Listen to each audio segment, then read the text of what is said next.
I was turning 34 the day everything started to unravel. My name's Dale, and for most of my life, I've been the kind of guy who avoids conflict.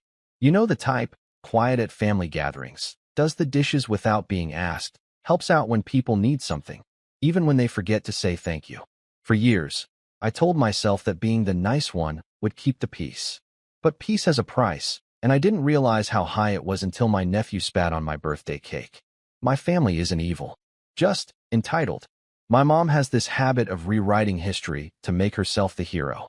My sister, Trina, is her mirror image, dramatic, loud, and somehow always the victim, no matter what happens. Then there's me, the responsible one. The one they call when something breaks, when bills pile up, when they need help just until next month. For a while, I didn't mind. I thought helping meant being loved. I thought family loyalty was supposed to work both ways.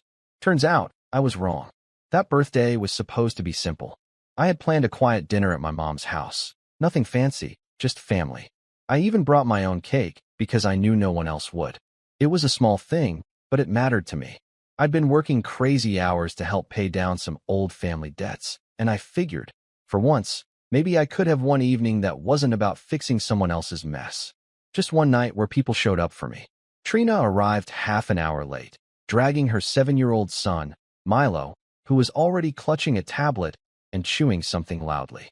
"Sorry, we were busy," she said, breezing past me like she was arriving at a fan convention instead of her brother's birthday. You know how kids are. I smiled anyway, because that's what I do. I said it was fine. I offered Milo some of the chips on the table. He ignored me. My mom came in from the kitchen, drying her hands. "Oh good, everyone's here," she said cheerfully, though she clearly wasn't looking at me. Her eyes went straight to Trina. "Sweetheart, I made your favorite, lasagna." It was my birthday, but apparently, the menu was based on my sister's preferences. I didn't say anything. I'd learned long ago that pointing things out only made me sound ungrateful. So I sat down, listened to them talk about Trina's new business venture, which, as usual, involved her quitting her job to pursue her passion for something that wouldn't pay a cent, and tried to enjoy the evening. Every time I spoke, it felt like my words were background noise. When I mentioned a project I'd been promoted on, my mom said, "That's nice," and turned to ask Trina how her art journey was going. I tried to laugh it off, but something about the way Milo was kicking his feet against my chair made my jaw tighten. Dinner ended, and I brought out the cake. Chocolate, homemade, simple but good. I even wrote, "Happy Birthday, Dale," on it myself. My mom clapped half-heartedly. Trina scrolled through her phone, and Milo, well, he stared at it like it had personally offended him. I bent down to grab a knife when I heard the wet, unmistakable sound of spit. When I looked up, Milo's face was smug. There it was, a thick glob right on top of the frosting. "You don't deserve it anyway," he yelled, with that mean, bratty confidence only a kid who's never been told no could have. The room went silent for half a second, then burst into laughter. My mom laughed the loudest. "Oh my gosh, Milo. You're terrible," she said between giggles, not even pretending to scold him. Trina chuckled too, waving it off. "He's just playing, Dale. Don't take it so seriously." I stood there, holding the knife, staring at the ruined cake, feeling heat crawl up my neck. I wanted to say something. I wanted to scream. But all I did was breathe and mutter, "It's fine." Because in this family, the moment you stand up for yourself, you're the problem. I tossed the cake into the trash and said I wasn't hungry anymore. My mom rolled her eyes. "Dale, you're being dramatic. He's a kid. You really need to lighten up." I didn't trust myself to speak, so I just grabbed my coat and left. On the drive home, I tried to convince myself it wasn't a big deal. But it was. It wasn't about the cake. It was everything. Years of being dismissed, used, and laughed at the moment I showed a hint of hurt. I thought maybe I'd wake up the next day and it would all blow over. Instead, I got a text from my mom around midnight. "Dale, you really overreacted tonight. Milo's just a child, and you need to stop taking things so personally. Maybe it's better if you don't come around for a while. It's exhausting walking on eggshells around your moods." That one hit me harder than I expected. Walking on eggshells around my moods? The same woman who called me every month to fix her bills? The same one whose phone I paid for because she forgot to cancel a data plan? I stared at that message for a long time. Not angry, not even sad, just tired. The kind of tired that sits deep in your bones and makes you realize some people will keep taking until you stop letting them. The next morning, something in me shifted. For years, I'd been carrying their weight, financially, emotionally, everything. My mom's car loan, in my name. Trina's credit card debt, I'd consolidated it so her credit wouldn't tank. Even the utilities at Mom's house were under my account because the system's too confusing for her. I used to joke that I was the family's unpaid manager. But that morning, it didn't feel like a joke anymore. It felt like a chain. I sat at my desk with a cup of coffee and opened my laptop. I went through each account, one by one. The car loan transfer form was already bookmarked. The utilities could be switched back in less than 10 minutes. Trina's debt consolidation? I'd warned her that if she missed one more payment, I'd remove my name. She'd missed 3. For once, I didn't hesitate. My fingers moved steadily. No anger, no revenge, just clarity. It was like setting down a heavy bag I'd been carrying for years. I didn't tell anyone. I didn't announce it or make a scene. I just clicked submit. By noon, everything was legally shifted. Every name, every bill, every consequence, back where it belonged. It was strangely peaceful. For the first time in years, my finances were clean. My phone was silent. The quiet felt like freedom. But peace never lasts long in my family. Around 5 p.m., my phone started buzzing. First, it was a call from Mom. Then Trina. Then Mom again. By the time I checked, I had 12 missed calls and a wall of messages lighting up the screen. Dale, what did you do? Why are you being so petty? You're ruining everything. Call me back now. I just stared at the screen and let it ring. That was the moment I realized this wasn't just about money. It was about control. And for the first time, they didn't have it. I leaned back in my chair, watching my phone light up with panic, and thought, maybe this was what peace actually looked like. But I had no idea that this was only the beginning. The next few days would turn everything upside down. I wasn't prepared for what they'd try next, or how far they'd go to get back at me. The next morning, I woke up to 27 unread messages and a voicemail inbox full of my mother's voice. She'd left one at 3 in the morning, crying into the phone like I'd done something unspeakable. Dale, honey, please, we need to talk. You can't just do this to us. You're acting out of anger, and I know that's not who you are. Call me back, okay? We'll fix it. Together. That last word, together, made me laugh bitterly. Together was never really together in our family. It always meant me fixing what everyone else broke. I put the phone down, made coffee, and stared out the kitchen window for a long time, just listening to the quiet. My apartment felt still, like the world had stopped expecting something from me for once. Then my phone buzzed again. This time it was Trina. Her text popped up, all caps. What is wrong with you? You can't just dump this on us. Mom is freaking out. I didn't reply. I just scrolled through the thread of old messages between us, requests for money, favors, promises to pay me back soon, which of course never happened. I noticed how every conversation ended the same way, me saying, don't worry about it. That had always been the problem. I never worried them enough. By noon, Mom finally got me on the phone. Her voice was shaky, but not the kind of shaky that comes from sadness, the kind that comes from someone who's used to getting their way. Dale, you need to put everything back. Right now, you've made such a mess. Mom, it's not a mess, I said, calm but firm. I just put things back where they belong. The car is yours. The bills are yours. Trina's debt is hers. That's how it should have been all along. She scoffed like I'd told a joke. Don't you dare talk to me like that. You know I can't handle all this paperwork. You're so good with numbers, Dale. You always have been. You don't mind, right? Just help me one last time. One last time. I'd heard those words 100 times before. Every last time turned into another, and another, until the last time was a lifetime. I told her no. The silence on the other end was colder than I expected. You're being heartless, she finally said, her voice lowering. You know how much your sister struggles. You're abandoning your family for what? A few dollars? That was the moment I realized she wasn't crying over the money or the loans. She was crying because she'd lost control.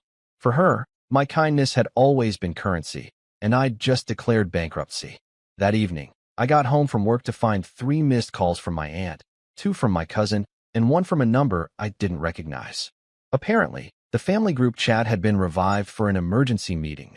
My mom had sent a long paragraph about how I'd blindsided her and financially crippled the family out of spite.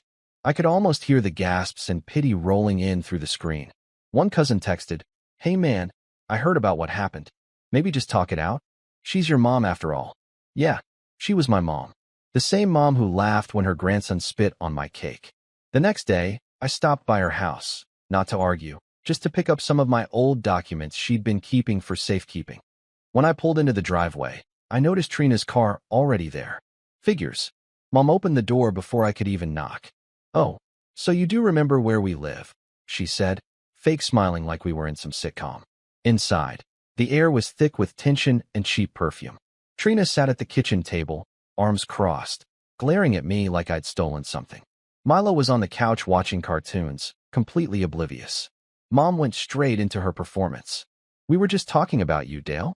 I told Trina you've been under a lot of stress lately. Maybe that's why you're acting out." "Acting out?" I repeated, my voice flat. "Yes," she said, her tone suddenly tender, manipulative in that practiced way. "You've always been so responsible, but you bottle things up. And when you finally explode, you hurt people. You've done that before, haven't you?"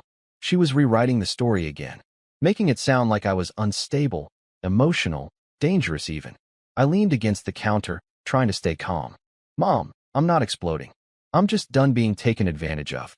Trina laughed under her breath. "You're seriously overreacting, Dale. Nobody's taking advantage of you.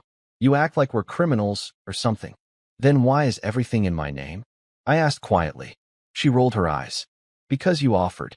Don't act like we forced you. You wanted to help." That stung more than I expected. She was right.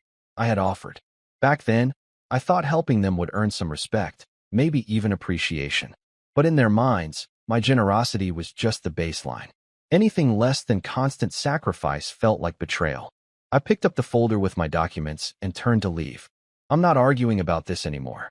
As I reached the door, Trina said something I'll never forget. "You always think you're better than us, Dale. Just because you can pay bills and play hero doesn't mean you're some kind of saint. You're miserable, and you want everyone else to be too." I stopped, hand on the doorknob. "No," I said quietly. "I just finally want to be happy without asking for permission." I left before she could respond. Over the next few days, things got worse. Mom stopped answering my texts entirely. My aunt sent a message saying I should apologize before things get permanent. I wasn't even sure what that meant. Then I found out. Mom had gone to the bank, claiming there was fraud on the accounts I'd closed. She tried to have the transfers reversed. The banker called me, confused. "Mr. Holloway, your mother's saying she never consented to the loan changes. Do you want to file a counterclaim?" It took everything in me not to laugh out loud. My mom, the woman who begged me for years to handle her finances, now pretending she didn't know what I'd done for her. "No," I said finally. "I'll handle it privately." That night, I got a new message from Milo's school. Apparently, I was still listed as his emergency contact. I stared at that line for a while. Emergency contact. The irony wasn't lost on me. I'd been their emergency contact my whole life. Whenever they messed up, whenever something went wrong, I was the number they called. I removed my name from the form the next morning. It felt like deleting a chapter of my life. But the silence that followed was deceptive. My family might have been quiet for a few days, but I could feel something brewing. They'd never handled being told no. I'd taken away the one thing they valued most, dependence, and people like that don't go down without a fight. The storm broke on a Sunday afternoon. I was at the grocery store when I saw Trina's car pull into the lot. My stomach dropped. She parked right next to me, got out, and marched over before I could even shut my door. "We need to talk," she said sharply. I sighed. "Can it wait?" "No, it can't." She looked around, then lowered her voice. "Mom's losing it, Dale. She says she can't pay the bills, and it's your fault. She's been calling the electric company every day, begging for extensions. Do you know how humiliating that is for her?" "Maybe she should have thought about that before laughing in my face," I said quietly. Her eyes flashed. "You're really going to throw that cake thing in our faces forever?" "He's a kid." I stepped closer, keeping my voice even. "It's not about the cake. It's about how nobody cared. You laughed. Mom laughed. And when I finally drew a line, suddenly I'm the bad guy." She looked away, biting her lip. "You know Mom doesn't mean to hurt you." "She doesn't mean to," I said. "She just does it anyway." For a second, something in her expression softened. Then it vanished. "Whatever. Just fix this. Please. I can't deal with her crying anymore." I didn't respond. I just walked past her into the store. When I came out, she was gone. But there was a note under my windshield wiper. It was written in my mother's handwriting. "You're tearing this family apart. I hope you're happy. No love, Mom. No, please call." Just that. That night, I sat in my apartment staring at the note. For the first time, I felt something heavier than anger, grief. Not for them, but for the version of myself who kept believing they'd change. I thought about every time I'd stayed silent to keep the peace, every joke at my expense, every time they said I was too sensitive. Maybe I was. But maybe being sensitive just meant I'd finally started feeling what I should have felt years ago. Then came the final straw, the moment everything shifted from family drama to open war. I got home from work 2 days later to find an envelope taped to my door. Inside was a letter from a collections agency. Apparently, the car loan I transferred back to Mom had already defaulted. She hadn't made a single payment. And because she'd forgotten to update her contact info, the agency had listed my address as the point of correspondence. It wasn't even about the money anymore. It was the principle. They wanted me to feel responsible again. They wanted to remind me that no matter what I did, I'd never be free of their chaos. I set the letter on the table and stared at it for a long time, my heart pounding, not with fear this time, but with resolve. If they wanted a reminder of who I was, they were about to get one. And this time, I wasn't going to be the quiet one anymore. That was the night I decided enough was enough. I didn't know it yet, but the next move I made would change everything. And once it started, there'd be no going back. The letter from the collections agency sat on my kitchen table like a ghost I couldn't look away from. Every time I walked past it, I felt this mix of disbelief and exhaustion twisting in my chest. For years, I'd paid those bills without question. For years, I trusted that someday, just someday, they'd see everything I'd done for them and appreciate it. But that night, staring at that letter, I realized something that hit me like a punch to the gut. They didn't just take advantage of me. They relied on me being the fool who'd never stop. And when I finally stopped, they decided to punish me for it. 2 days later, I got another envelope, this one certified mail. My first thought was that it was another collections notice. But when I opened it, my stomach dropped. It was from my mom's lawyer. Apparently, she'd filed a small claims case against me for financial misconduct and emotional distress. Emotional distress. From the woman who told me not to come around anymore. The claim said I'd unlawfully removed financial support, which caused significant hardship to the household. There was a number attached too, $14,600. That was supposedly the total of damages I'd caused by removing my name from her accounts. I sat down hard on the couch. I read it 3 times, thinking it had to be some kind of misunderstanding. But there it was in black and white, Holloway versus Holloway. My own mother suing me. I called her immediately, hands shaking. She picked up on the second ring. "Mom," I said, my voice tight, "what is this? You filed a lawsuit against me." There was a pause. Then that calm, cold tone she always used when she wanted to sound innocent. "Oh, Dale, you left us no choice. You've created such a mess, and I can't afford to lose everything because of your little tantrum." Tantrum, I repeated, my voice breaking slightly. "You laughed in my face on my birthday, told me I was too sensitive, and now you're suing me?" "I didn't laugh at you," she said sharply. "You're twisting things, like you always do. I just want things to go back the way they were." "The way they were," I said, almost laughing. "Where I paid your bills and Trina's debts while you two treated me like the help." Her voice snapped. "Don't talk about your sister like that. She's going through a lot. She's been going through a lot for a decade," I said. "And somehow, I'm always the one who pays for it." "You're making this harder than it needs to be," she said, her tone shifting again, soft and rehearsed. "If you just fix what you broke, I'll drop the case." There it was, the manipulation I knew too well. Not an olive branch, a leash. "I'm not fixing anything," I said finally, the words steady even though my hands weren't. "You started this. You deal with it." Her silence lasted a full 5 seconds before she hung up. I sat there in my quiet apartment, staring at the phone screen, feeling something inside me break. Not anger, not sadness. Just a hollow kind of disappointment that felt worse than either. It wasn't about the money. It wasn't even about the lawsuit. It was about what it meant. My mom had always made excuses, always guilt-tripped me. But deep down, I thought she loved me in her own warped way. But this was her saying, "I'll destroy you if it means getting my way." And as twisted as it sounds, That clarity was freeing. The following week was a blur of paperwork and phone calls. I spoke to an attorney who couldn't hide his surprise when I explained what was happening. "You're being sued by your mother," he said, flipping through the documents. "For not paying her bills." "Pretty much," I said. He shook his head slowly. "I've seen family disputes over inheritance, property, custody, but this is new." We went over the details together. Most of the accounts had clear documentation that the loans and utilities were originally under my name as a favor, not as joint ownership. That worked in my favor legally, but emotionally, it was a nightmare. Every email, every form I signed years ago trying to help them, it all came back to haunt me. The court date was set for 3 weeks later. I didn't tell anyone at work what was going on. How could I? "Hey guys, can't make the meeting. My mom's suing me for being too responsible." But somehow, they found out anyway. It started small, one coworker mentioning that Trina had posted something on Facebook about family betrayal. I didn't have Facebook, but a friend sent me screenshots. There it was, a long, melodramatic post about how some people think money makes them better than everyone else, and how family means nothing to those who only care about control. The comments section was full of sympathy. "So sorry you're going through that, Trina. You deserve better, girl. Stay strong. Some brothers just don't get it." My brother. My name wasn't mentioned, but everyone knew who she meant. Then came the kicker. My mom commented underneath, "Proud of you for speaking your truth." I think that was the first time in my life I actually felt hatred toward them. Not anger, not frustration, pure, quiet hatred. Because it wasn't enough for them to use me. Now they were painting me as the villain to everyone else. The next time I saw my mom was at the pretrial mediation. She walked into the room wearing a soft pink sweater and that fake, gentle smile she always used in front of strangers. Trina was with her, looking smug and self-righteous.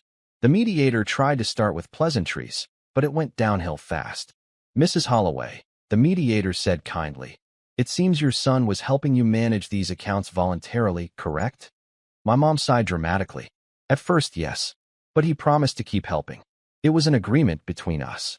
I looked up sharply. "No, it wasn't. You begged me to take them on because you didn't want late fees."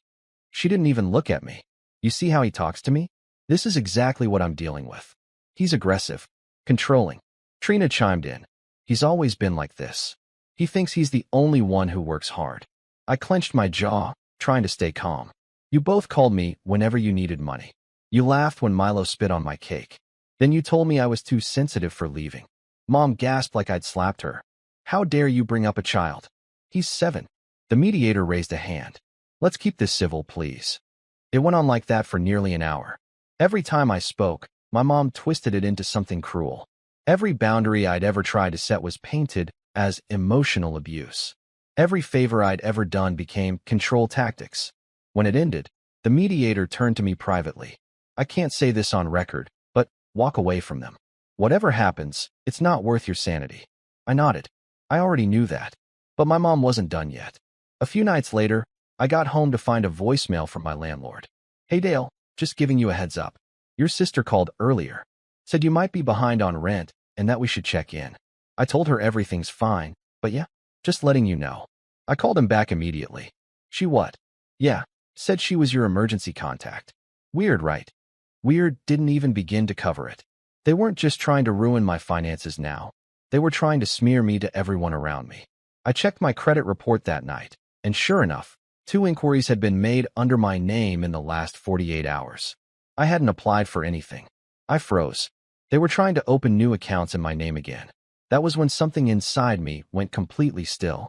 I didn't feel panic anymore. Just a cold, steady kind of calm. I gathered every document, every message, every screenshot I'd kept over the years. I called my lawyer the next morning and told him I wanted to countersue, not just for damages, but for identity fraud and harassment. He hesitated for a second. "That's a serious move."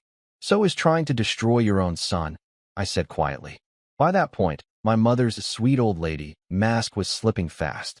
Her texts turned nastier, accusing me of being ungrateful, heartless, even possessed by greed. Trina followed suit, sending me a message that said, "I hope you realize Mom's not going to live forever. You're going to regret this." That one stung, not because it was true, but because it was the kind of emotional grenade they'd always used to keep me in line. Guilt, shame, fear, but not this time. The night before the court date, I sat in my apartment surrounded by paperwork. Old bank statements, receipts, messages, proof of every sacrifice they'd conveniently forgotten. For years, I'd kept everything just in case. Now I finally knew why. Still, when I looked at her name on the case file, plaintiff, Carol Holloway, a part of me still felt that ache. No matter how toxic she was still my mother. And for some pathetic reason, I still hoped she'd walk into that courtroom the next day and say, "I'm sorry, Dale. Let's stop this." But deep down, I already knew she wouldn't. Because for people like her, love was just another form of leverage. And the next morning, she'd prove it in a way that would break whatever pieces of trust one had left. What she did next made the lawsuit look like a slap on the wrist. I didn't sleep the night before the hearing. Every time I closed my eyes, I saw her face, my mom's, rehearsing that sweet, fragile act she always pulled in front of others. The way she'd tilt her head slightly, clutch her purse, and speak in that soft, trembling voice that made her sound like the victim of every situation. I knew that version of her was going to show up in court, and I knew exactly how convincing she could be. By the time the sun came up, I'd stopped pacing and just sat on the edge of my bed, staring at the floor. I wasn't scared of losing money anymore. I was scared of what I was about to lose emotionally. The last bit of faith that maybe, deep down, we were still a family. The courtroom was small, the kind you'd expect for local cases. Pale yellow walls, wooden benches, that faint echo of footsteps when someone entered. My mom was already there when I walked in, sitting next to Trina. She was wearing a navy cardigan and clutching a tissue she didn't need yet. Trina glanced up when she saw me, then leaned in to whisper something to Mom. They both nodded. My lawyer, Daniel, greeted me quietly. "You ready?" "Not really," I said. He gave a sympathetic half-smile. "Just stick to the facts. Don't let her bait you emotionally." That was easier said than done. When the session started, Mom spoke first. Her voice was calm but tearful, perfectly balanced between heartbreak and dignity. "Your Honor, I love my son," she began. "But over the past few months, he's made choices that have caused a great deal of harm to me and my daughter. We trusted him with our finances because he insisted on handling them. We never asked him to. But when he decided to walk away, he left us drowning. We can't afford to live like this." I sat there listening, numb. She wasn't even lying outright. She was twisting the truth just enough that it sounded believable. That was her gift. When it was my turn, I kept my voice even. "Your Honor, I took over those accounts because my mother asked me to. There are years of messages showing her requests. When I stopped, I transferred everything legally back into their names. Nothing was taken. I didn't touch a cent that wasn't mine." The judge asked a few questions. My lawyer presented the paperwork. Everything checked out. On paper, I was fine. But emotionally, I was wrecked. When the hearing ended, the judge didn't make a final ruling that day. We'd get it in writing later. As soon as we stepped out, I saw Trina smirking near the exit. "You really had to drag Mom through this, huh?" she said under her breath. "She sued me," I said quietly. She shrugged. "She wouldn't have if you hadn't abandoned her." That word again. Abandoned. Like I was supposed to carry their lives forever. I didn't respond. I just walked past them. That was the lowest I'd felt in years. Not because of the lawsuit, but because standing there, watching them walk away arm in arm, I realized I didn't have a family anymore. I'd been holding on to the idea of one, pretending that if I just did enough, gave enough, endured enough, they'd eventually see me as more than their safety net. But they never would. That night, I got home, took off my jacket, and just sat in silence. My apartment was dark except for the glow of the city outside my window. My phone buzzed twice, once from my landlord reminding me about the new lease renewal, and once from an unknown number. I opened it. "Hey Dale, this is Rebecca from HR. Just wanted to confirm your meeting tomorrow about your work conduct. See you then." My stomach dropped. Work conduct? I hadn't done anything wrong. I opened my email, and there it was, an official notice from HR saying a complaint had been filed about me harassing a family member at the workplace. My company had strict anti-harassment policies. I didn't even work with my family, but apparently, the complaint included online harassment through social media and communication channels. I didn't even have social media. Then I saw the attached evidence. Screenshots of messages, fake ones, Text conversations that looked like I'd been sending threatening messages to my sister. "You'll regret this. I'll ruin you. Don't cross me again." They were convincing too. The profile picture matched mine. My heart pounded so hard I thought I might pass out. I could tell they'd used one of those fake number apps. It wasn't just betrayal anymore. This was sabotage.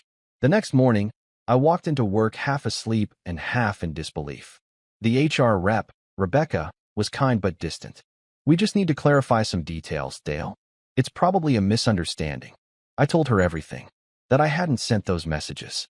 That my family was retaliating because I cut them off financially.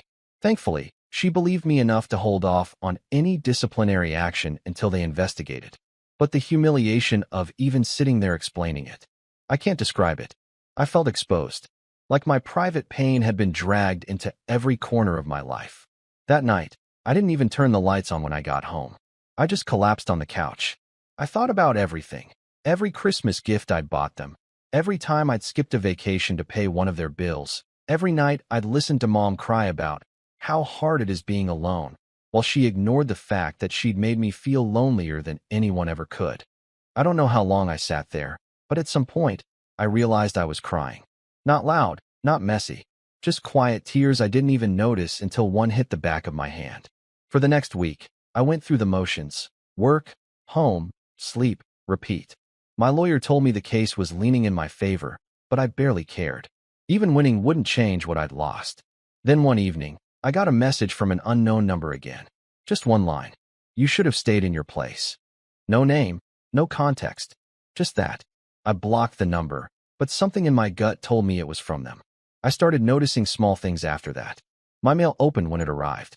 My car door slightly ajar when I knew I'd locked it. Nothing big enough to prove, but enough to make me look over my shoulder. That's when I realized I couldn't live like this anymore. So, I started quietly planning. Not revenge yet, just escape. I canceled my lease renewal. I started transferring my savings into a new account under a different bank. I deleted every shared account or subscription that had my old email. I sold my car within a week and started biking to work. Every step I took, I felt lighter, like I was peeling their grip off me one layer at a time. I didn't tell anyone what I was doing, not even my friends. I just kept moving silently. One night, while packing a box of old files, I found an old photo album my mom had given me years ago. It was filled with childhood pictures, birthdays, family trips, holidays. In one of them, I was about 10, holding a slice of cake while Mom and Trina stood behind me, smiling. The same smiles they probably wore when Milo spit on my cake decades later. That realization hit harder than I expected. The roles hadn't changed. I'd just gotten older. I closed the album and put it aside. I wasn't going to throw it away. Not yet. But I wasn't keeping it out where I could see it, either. As the days passed, I found a kind of strange peace in my quiet withdrawal. My coworkers noticed I was calmer. I wasn't snapping, wasn't venting. I was just done. I didn't check my phone as much. I stopped waiting for apologies that would never come. I started waking up earlier, making coffee for myself instead of rushing out the door half distracted. The world didn't change overnight, but my mind did. Then, one morning my lawyer called. "Dale," he said, "the case is officially closed." The court dismissed her claim entirely. I didn't feel joy or triumph, just relief. A soft, tired kind of relief that felt more like breathing after being underwater for too long. But even with that victory, I knew the damage was done. My family wasn't just broken, they'd made sure there was no going back. And as if to confirm it, that evening, my mom sent one last message. "I hope you're proud. You've destroyed this family. No apology. No love. Just blame like always." I didn't reply. I stared at the message, then deleted the entire thread. That night, I sat on my balcony watching the city lights flicker, and for the first time in my life, I realized I didn't owe anyone anything anymore. Not love, not money, not explanations. But as the cold wind brushed against my face, another thought crept in, quiet, steady, and sharp. Maybe I didn't owe them anything, but they still owed me. And for once in my life, I wasn't going to let that go. That was the night I stopped being the quiet one. The night I started planning my next move. The morning after deleting my mom's final message, I woke up with the strangest feeling, peace mixed with purpose. For years, I'd been surviving on guilt and obligation. Now, for the first time, I felt something else, control.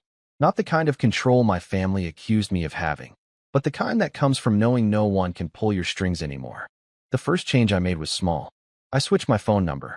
It felt symbolic, like cutting the last frayed thread that still tied me to them. No more late-night guilt trips.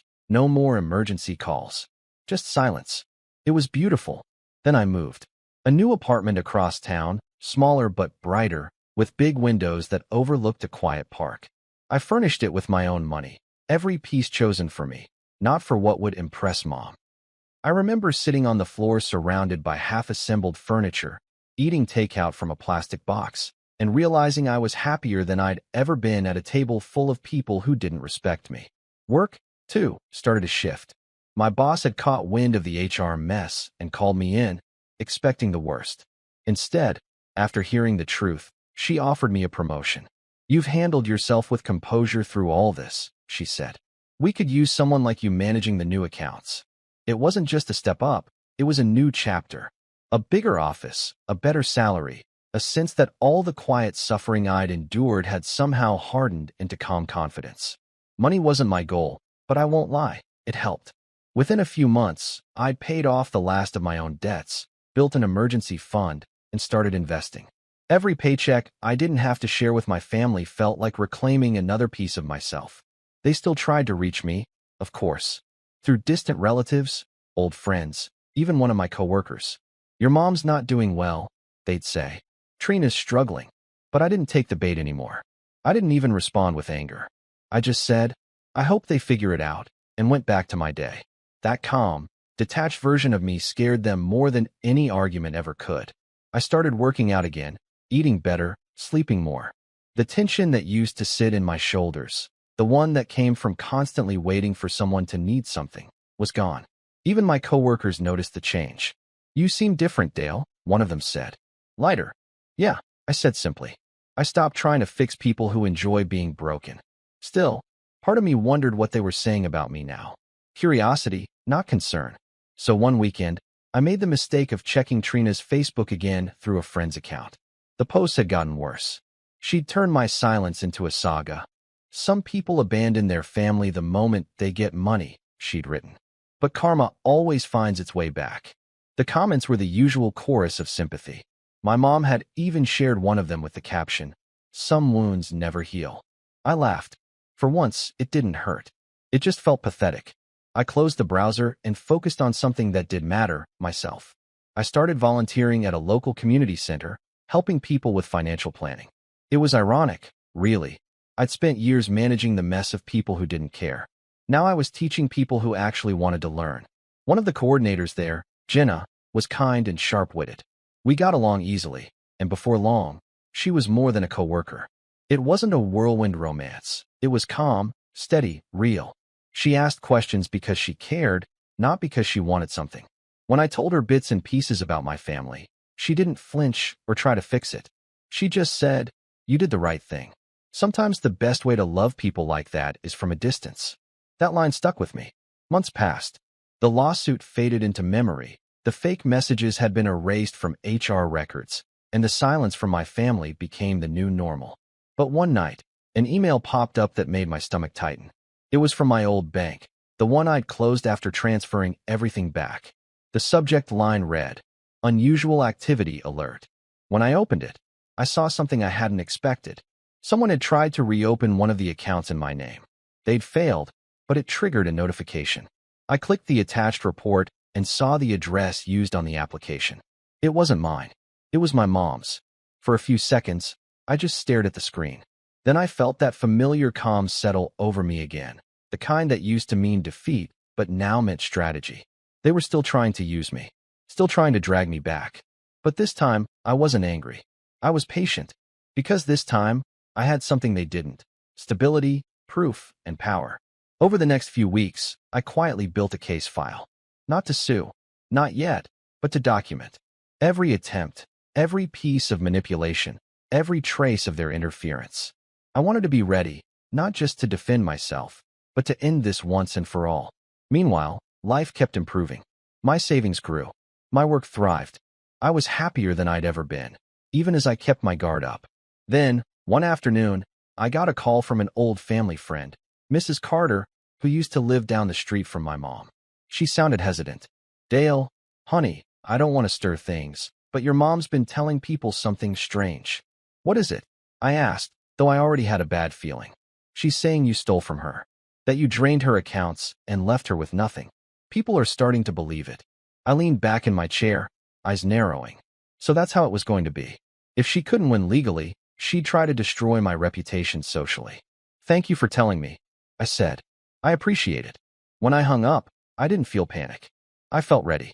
Because this time, I wasn't just going to protect myself. I was going to make sure every lie they told came back to them, with receipts attached. That was the moment the idea started forming in my head. The plan that would turn everything they'd done against them. Perfectly, quietly, and legally. The plan that would make them finally understand what it feels like to lose everything they took for granted. I didn't know it then, but the rise wasn't just about getting my life back. It was about preparing for the fall, theirs. The revenge didn't arrive like a thunderclap. It arrived like a series of small, unglamorous dominoes I set up and nudged with my own two hands. Paperwork, phone calls, a handful of people who still believed facts mattered. I didn't want fireworks. I wanted clean, unavoidable consequences that would force them to look at what they'd built on top of me and see it for what it was. First, I tightened the legal screws.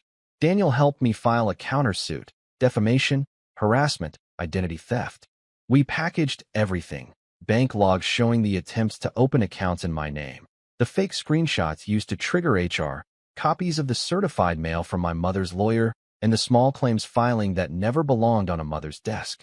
More important than the emotion of it all was the trail. Timestamps, IP addresses, signatures, bank officers' notes. A stack of paper that spoke in a voice no amount of acting could drown out. We filed a criminal complaint for identity fraud too. That decision felt oddly righteous. They'd weaponized my identity to smear me and to try and drag my livelihood down. Turning that over to the right people was the closest thing I had to truth as a sword. The detective assigned to the case was deliberate and quiet. Every question he asked felt like a new stone I could finally put down. He said it bluntly. If they'd used forged documents or spoofed numbers, there would be consequences beyond the civil case. While the legal process does the heavy lifting, I built a perimeter around myself. I added fraud alerts at the credit agencies, frozen my credit profile, forwarded all suspicious activity to the bank's fraud department. I handed over the evidence of the fake messages to HR and the company's IT team. They traced the origin of the fake account to an app that allowed caller ID spoofing. The HR complaint was quietly dropped once they had proof. People at work who'd glanced at the rumor feed now either apologized quietly or pretended they never saw anything. That was fine by me.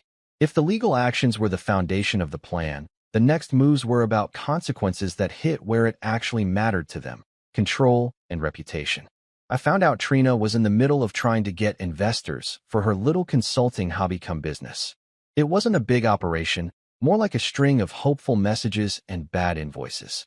I contacted one of the potential investors she'd been courting and, calmly and professionally, laid out the financials and the facts.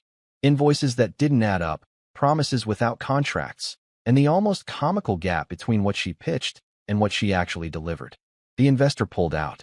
The single client who'd been on the fence withdrew as well when I handed them bank statements showing overdue payments and bounced checks related to Trina's setup.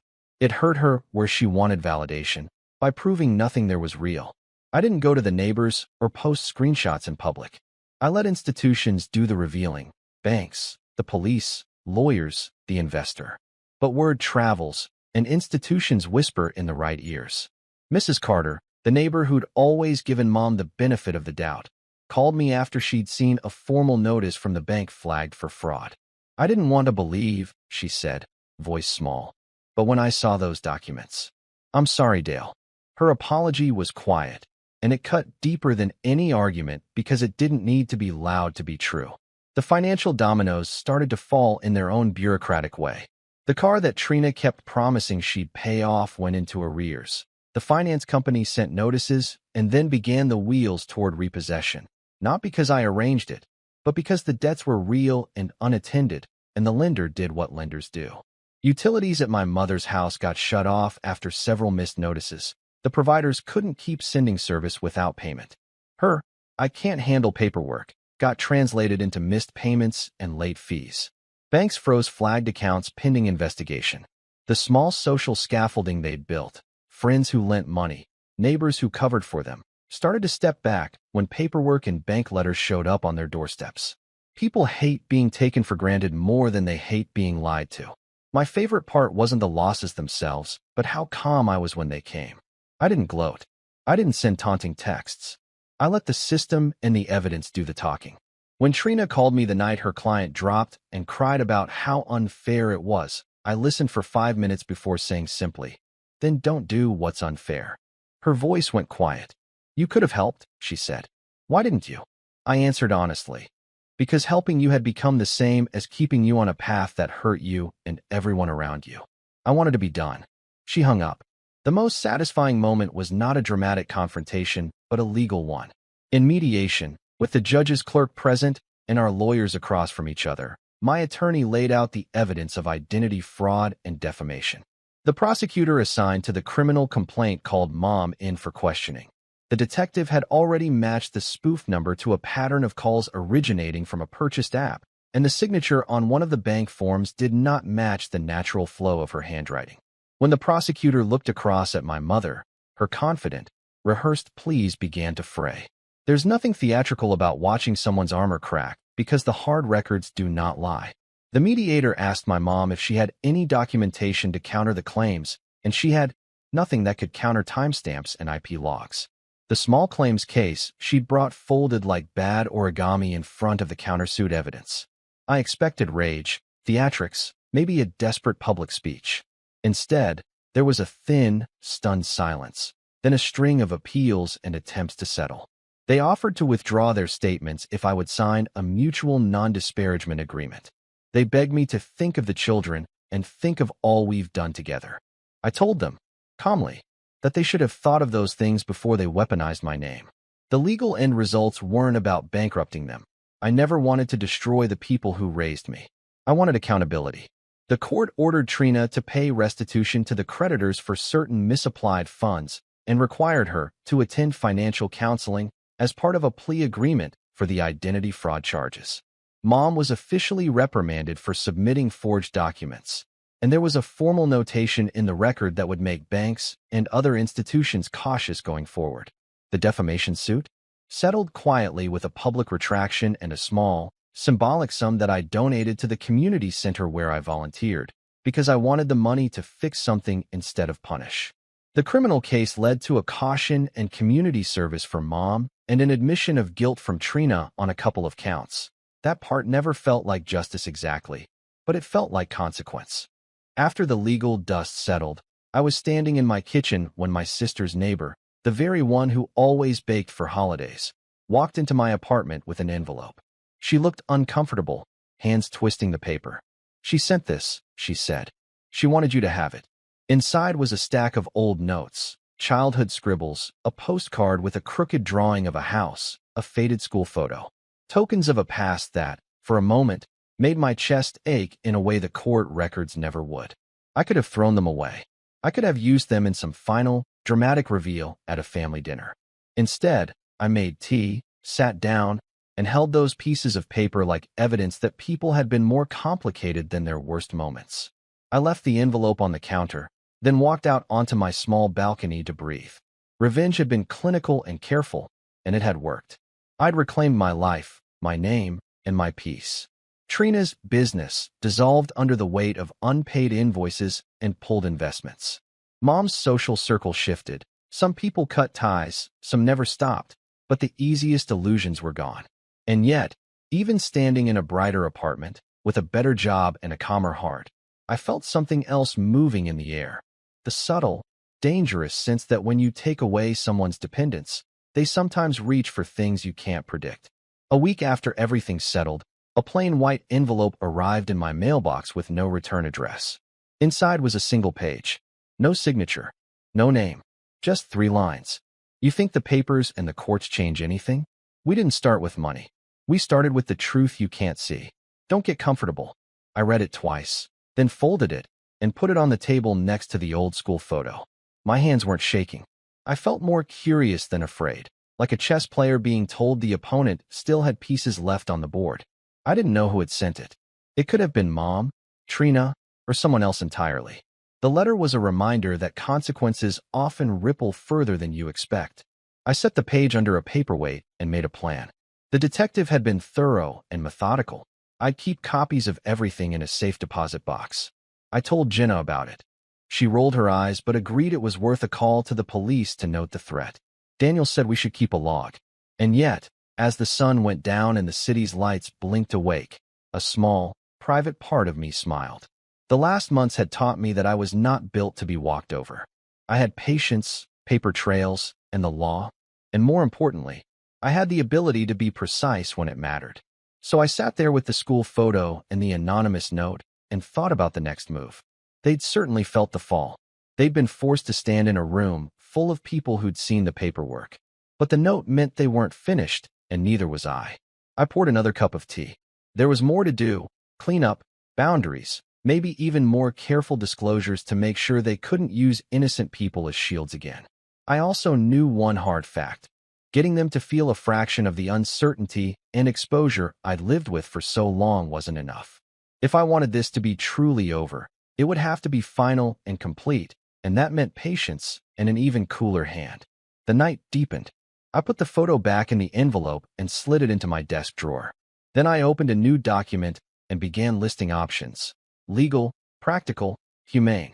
The game had changed from reaction to strategy. Somewhere down the list, I typed a question I didn't know the answer to yet. What would finish this for both of us, in a way that didn't leave open the chance of more anonymous notes? Before I could decide, my phone buzzed. It was an unknown number again. The fallout was not cinematic. It was slow, bureaucratic, and utterly final in the ways that matter most. Paperwork, phone calls, quiet doors that never opened again. The courts did their part. Trina's plea agreement and restitution orders were on the record. Mom's forged documents became part of a small criminal file, and the defamation claim ended with a retraction and a small payment I redirected to the community center. Banks flagged accounts, lenders closed lines, and the few friends who'd stood between me and the truth drifted away from them once the evidence landed on their kitchen tables. That isolation was sharper than any fine or court decision. People who had once answered every frantic call stopped answering. People who'd lent them goodwill suddenly preferred to keep their distance. Consequence arrived in the mundane ways that hurt: missed invitations, polite avoidance at neighborhood events, a business card that no one called. Trina lost the clients she was courting. Reputations and small businesses run on trust, and once someone checks the records and sees unpaid invoices and inconsistent paperwork, that trust dries up fast. She was ordered to pay restitution, which meant tiny, painful payments stretched out over years, enough to make the reality of consequences unavoidable. She also had to attend financial counseling and community service as part of the agreement. The court hoped it was rehabilitation. I hoped it was accountability. Either way, she couldn't slip back into the same pattern of borrowing prestige without responsibility. My mother's consequences were quieter, but no less real. The prosecutor's caution and the formal notation about forged documents didn't make for a dramatic headline in our small town, but it changed the way institutions handled her. Banks required stricter ID checks. Neighbors were less hospitable when she asked for favors, and the calls for emergency help slowed to a trickle because people were wary of getting entangled. A few old friends stopped by once and then never called again. Those were the losses that cut. The social currency she'd built on sympathy evaporated when the paperwork spoke louder than the practiced tremble in her voice. She had to reckon with living within the bounds of what she could actually manage. No more asking others to carry her burdens while she kept the applause. The anonymous note? The detective tracked it. Nothing dramatic, just patient work. A purchase on camera, a pattern of small transactions tied to an account that ultimately led back to Trina. She denied it at first, then broke when the counselor required honesty as part of her program. The confession wasn't cinematic. It was a soft, awful thing, a small voice saying she'd been scared of being exposed and had lashed out. That didn't erase the damage. It did, however, make the ledger complete. She'd lied. She'd tried to drag me down, and when the trail closed, there was nowhere left for her to hide. For a while after everything settled, I felt oddly unmoored. I'd spent decades building myself around the needs of people who never intended to carry me if the roles were reversed. When those roles dissolved, there was a strange silence I hadn't prepared for. Friends stepped in where family stepped out. Jenna stayed. She didn't treat me like a case study or a cautionary tale. She treated me like a partner. We started small things together. Weekend bike rides, cooking dinners, quiet conversations where no one asked me for money or an alibi. She helped me relearn boundaries as a practice, not a punishment. Practically, I closed accounts, froze credit, and started an email filter that made nasty notes go into oblivion. I gave up the idea of dramatic revenge long ago. The legal and social consequences had been enough to stop the momentum of their manipulation. I donated the settlement to the community center with a note, for people learning to stand on their own 2 feet.